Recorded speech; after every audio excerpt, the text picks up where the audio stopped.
اس میں کیا شک ہے کہ محکم ہے یہ ابلیسی نظام. پختہ تر اس سے ہوئے خوئے غلامی میں عوام، یہ بہت اہم ہے. عوام کے اندر ایک پیسیمسٹک ایک انداز پیدا ہو چکا ہے.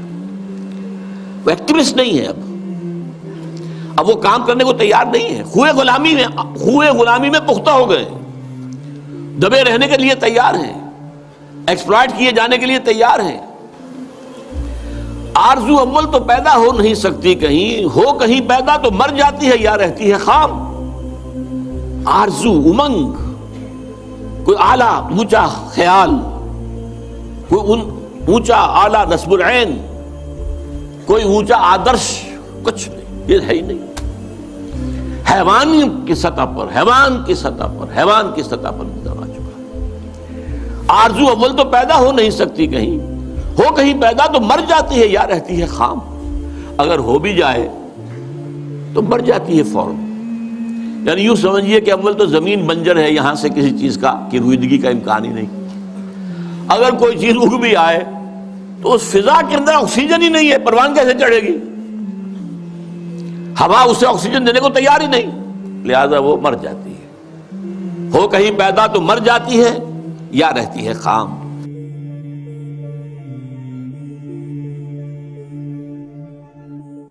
لیکن لگائے رکھو، انہیں کرکٹ کے میچ میں الجھائے رکھو، دیکھتے رہے صبح سے شام تک بیٹھے ہوئے، انہیں پتہ ہی نہ چلے کون ہمارا خون چوس رہا ہے، کتنی جوکیں لگی ہوئی ہیں میرے جسم کے ساتھ اور وہ میرے خون کو چوس رہی ہیں، انہیں پتہ ہی نہ ہو. مست رکھو. اقبال نے تو کہا تھا نا، مست رکھو ذکر و فکر صبح گاہی میں اسے. اس سے کہیں زیادہ لذت جو ہے اب وہ میچ دیکھنے میں آ رہی ہے. لگاؤ ان کو طرح طرح کے نام سے جو ہے جوئے کے اندر لگاؤ. یہ تمام دھندے اس لیے ہیں یہ اس میں مگن رہے حیوانوں کی طرح. اور یہ بھی نوٹ کر لیجئے، یہ بھی ان کے پروٹوکولز میں ہے، اخلاقی اعتبار سے انہیں کرپٹ کر دو، انہیں تمیز ہی نہ رہے بیٹی میں اور بیوی میں، انہیں تمیز نہ رہے مرد اور عورت میں. حیوان، بالکل حیوان بنا دو. انسانیت کہیں رہ گئی تو کسی اور بغاوت کا اندیشہ ہے. عورت کو باہر نکالو گھر سے، اسے شمع محفل بناؤ، اسے ہتھیاروں، اسے اشتہاروں کا موضوع بناؤ. موٹر سائیکل کا اشتہار ہے تو عورت، چائے کا اشتہار ہے تو عورت. یہ سارے کھیل یوں ہی نہیں ہو رہے. Protocols of the elders of دی زائن 1897 کے ان کا ذرا مشاہدہ کیجئے تو معلوم ہو جائے گا جو کچھ ہو رہا ہے وہ یہود کی وہ سازش. حضور صلی اللہ علیہ وسلم کی اس مقصد بعثت کی تکمیل کا سیلاب جب چلا تھا، تھمتا نہ تھا کسی سے سیل رواں ہمارا، کس نے روکا؟ And that means you can't rely on the media as it is today either. Oh, of course not. All the media in this country, radio, television, and print, is all owned by 5 corporations. All of these corporations that own the media are owned and controlled, and members of the Council on Foreign Relations sit on their board of directors. Can you name those 5 corporations? Is that... Not off the top of my head. Okay. I could try, but I don't want to take a chance on being inaccurate. But you can trace that yourself. Okay. Remember, if you go down and you trace the ownership of a station or a newspaper and you get to a corporation, remember that somebody owns that corporation and it's usually another corporation. But when you trace the interlocking of all these things, when you get to the top, there's 5. And all journalists know that there's some things you don't write about and you don't talk about because you'll lose your job. And that's where the control is. And that's why they pay anchormen like Dan Rather $2 million a year, because he doesn't question them. He knows that if he goes against them, he's going to lose $2 million a year. Do you think a man that looks pretty and sits in front of a TV camera for the 6 o'clock news is worth $2 million a year? No way. I don't care how long he works and I don't care what he does. There is no job worth $2 million a year. That's why they pay athletes these fantastic salaries. I was listening to the radio the other day. They just contracted to pay one player on one team $6 million a year. Can you believe this? And why is that? It's the Roman circus. What does the emperor do when the people become restive, and when the people are asking questions, and when the people don't like the policies of the emperor? He sends them to the circus. He creates a circus. He builds a giant coliseum. And he begins to throw the Christians to the lions. And he has great chariot races and football games and basketball games, all to keep the idiots preoccupied with things that don't mean anything in the scheme of the entire world, so that they don't have the time to learn what the truth is, so they don't ever get smart enough to learn how they're being manipulated, so they don't ever question the emperor.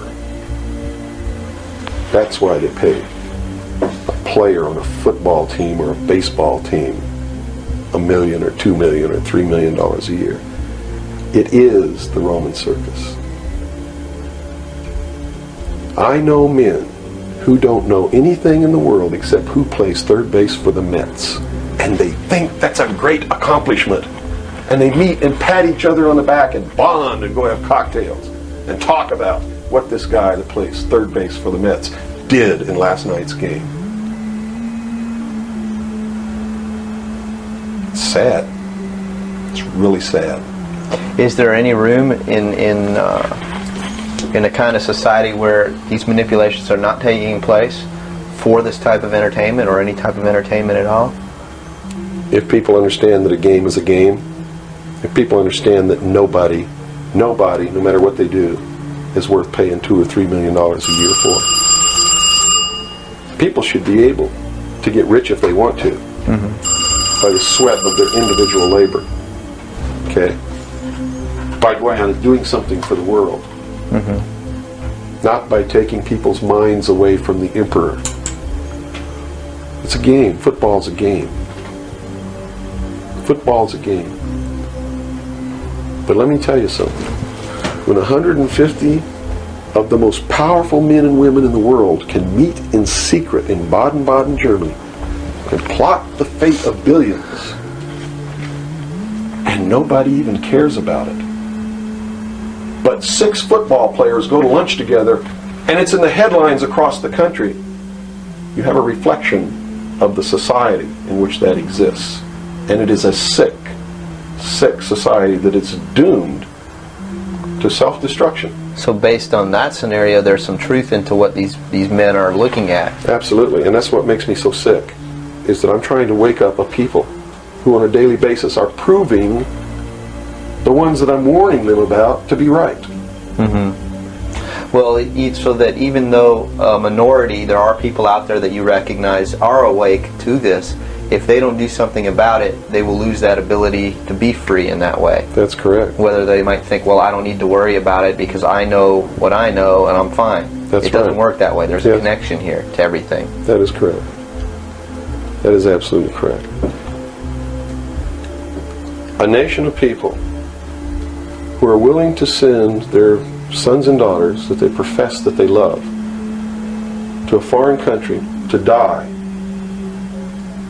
and they use the excuse to themselves that they're sending them off to defend our country, and they know damn well that's a lie, are doomed.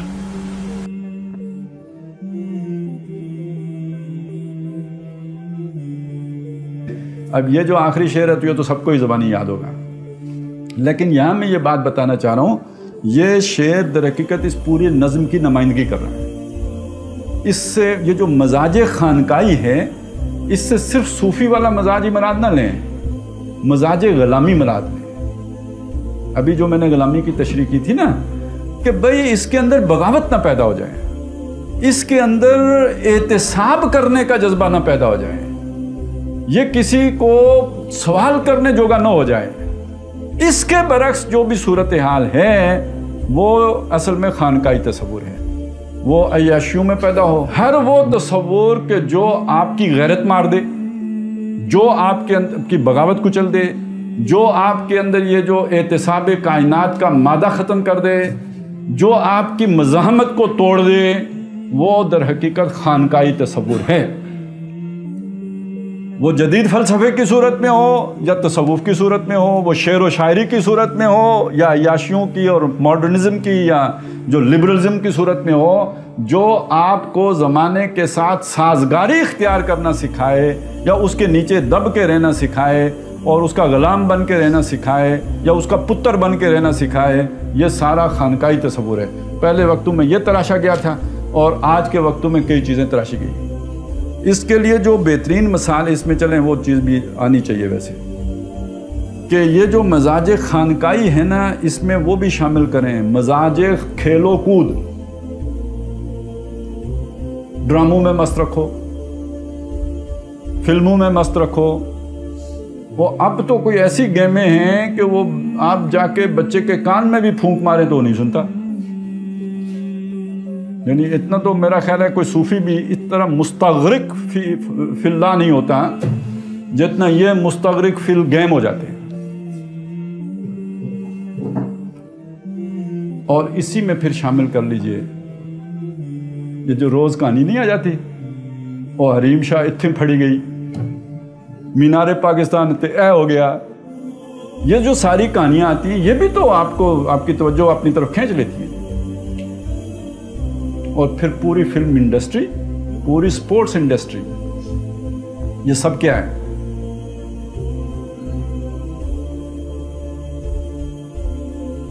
اور ساتھ ہی اگر آپ کو اچھا لگ جائے تو social media بھی جو بیکار باتوں والا ہے، چلیں کوئی کام کی بات ہو، کوئی دین کی بات ہو، کوئی اللہ رسول کی بات ہو، اور یہ وہ جال ہے کہ اس کو غلام بنا کے اس کے اندر کوئی نعرہ مستانہ لگانے کا جذبہ باقی نہیں چھوڑنا. یہ مست رکھو ذکر و فکر صبح گائی میں اسے، تو یہ یعنی ذکر و فکر صرف وہی والا نہ لیں مراد، یہ سارا کچھ لے لیں تو چلیں. وہ تو پھر بھی چلیں اس سے کوئی نیلی پیلی روشنی تو نظر آتی ہوگی، اس سے تو بڑی ٹیڑھی میڑھی لائنیں کھنچ جاتی ہیں دماغ میں، تھوڑے عرصے کے بعد بندہ سائیکو ہو جاتا ہے. تو یہ جناب اس نے جو شیطان نے اپنے مریدوں کو اور اپنی پارٹی کو اور اپنے سپاہیوں کو جو ٹاسک دیا ہے تا صبح قیامت تک کے لیے، وہ بس یہ ہے کہ مومن کو محروم یقین رکھنا ہے، مومن کے اندر کوئی بغاوت کا جذبہ نہ پیدا ہو. اچھا وہ اب آ جائے نا، وہ دو شعر یاد کریں اقبال کے، ہے وہی تیرے زمانے کا امام برحق جو تجھے حاضر و موجود سے بیزار کرے. اور آخری شعر اس نظم کا کیا ہے؟